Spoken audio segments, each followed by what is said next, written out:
Finally আজকে আমি মানুষের দুই চার কথা মুখের শুনবো আর কি। তো আমাকে এই যে লোকাল ক্যান্ডিডেট এক্স এমডিসিও আছে আর কি।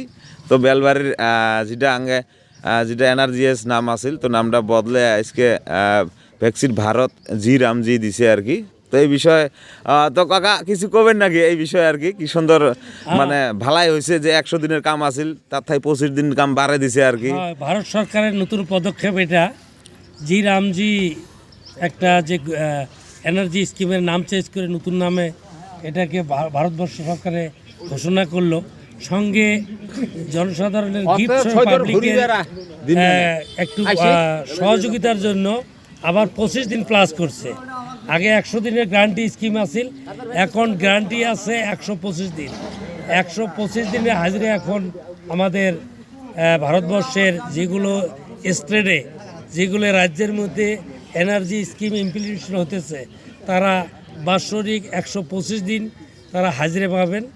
এবং আমি মনে করি ভারত সরকারের এই পদক্ষেপ, এটা নতুন জি রামজি নাম দেওয়া হয়েছে, মানে গ্যারান্টি স্কিমকেই এটা একটা রোজগার যোজনার পদক্ষেপ হিসাবে ভারত সরকার আমাদের গরিব মানুষের সহযোগিতার জন্য এটা করেছে। আমি আমাদের এই বেলবাড়ি ভিসির তরফ থেকে আমাদের ভারতবর্ষের প্রধানমন্ত্রী কে অনেক অনেক ধন্যবাদ জ্ঞাপন করছি। এবং আমি তৎসঙ্গে মেঘালয় রাজ্যের গভর্নমেন্টকে, চিফ মিনিস্টার কর্নেল সাংমাকে অনেক অনেক ধন্যবাদ করছি এই পদক্ষেপে, যেন আমাদের অঞ্চলের মানুষ টাইমলি ঠিক সময় মতে কাজ করে এবং ডেভেলপমেন্ট তথা পয়সা আমাদের মানুষ পায়, এতটুকু আমি আশা রাখবো ভারত সরকার তথা রাজ্য সরকারের কাছে। এতটুকুই আমার আজকের বক্তব্য।